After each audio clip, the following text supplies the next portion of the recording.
राज्य में कांग्रेस की सरकार, भूपेश बघेल की सरकार षड्यंत्र पूर्वक भारतीय जनता पार्टी के पदाधिकारियों की हत्या करवा रही है और छत्तीसगढ़ में कानून व्यवस्था की स्थिति चौपट कर छत्तीसगढ़ को रक्त रंजित करने का प्रयास किया जा रहा है। छत्तीसगढ़ को अपराध का गढ़ बना दिया गया है और ऐसे में ये बताता है कि आज राज्य की कांग्रेस सरकार, भूपेश बघेल की सरकार विपक्ष से कितनी डरी हुई है। अलोकतांत्रिक कदम भूपेश बघेल की सरकार उठा रही है।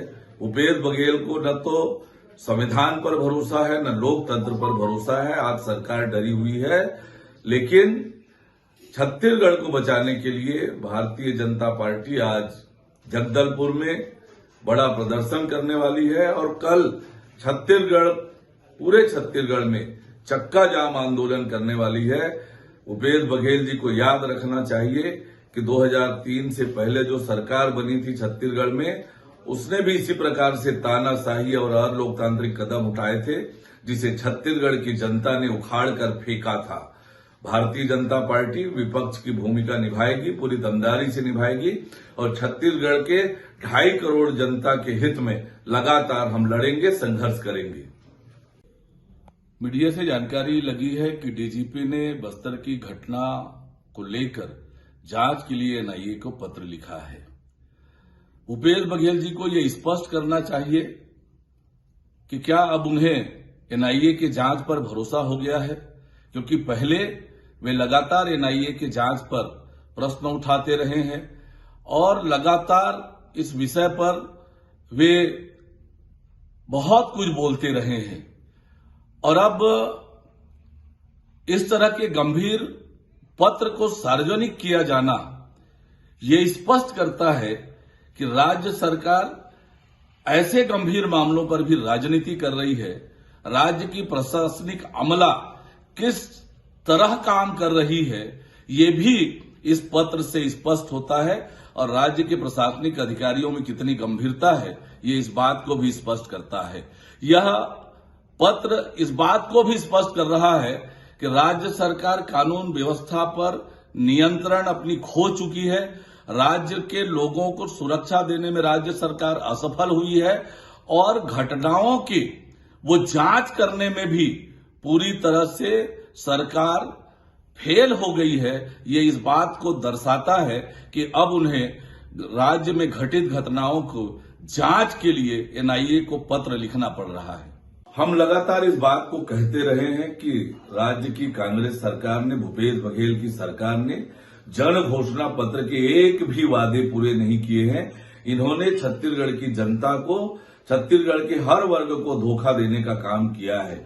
अब वरिष्ठ मंत्री टीएस सिंहदेव, जो जन घोषणा पत्र समिति के अध्यक्ष रहे हैं, उन्होंने इस बात को स्वीकारा है, खेद व्यक्त किया है कि वे जन घोषणा पत्र के वादे पूरा नहीं कर पाए।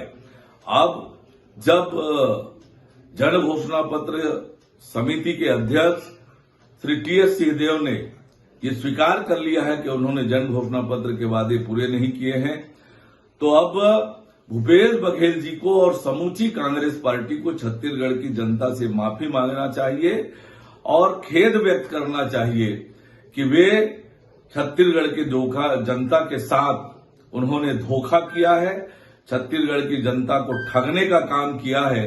अभी जब उनका राष्ट्रीय अधिवेशन हो रहा है, उनके राष्ट्रीय नेता आएंगे तो सभी नेताओं को इस बात के लिए माफी मांगना चाहिए। करेंगे। चलिए, कम से कम आपको केंद्र की एजेंसियों पर विश्वास जागृत तो हुआ।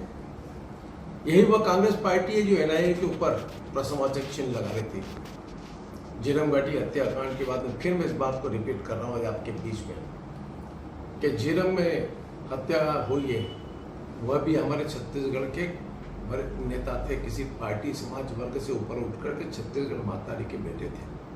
और माननीय मुख्यमंत्री उस समय भी कहते थे कि झीरम हत्या में जो लोग हैं इन्वॉल्वमेंट है, उनके मेरे पास प्रमुख दस्तावेज मेरे पास है।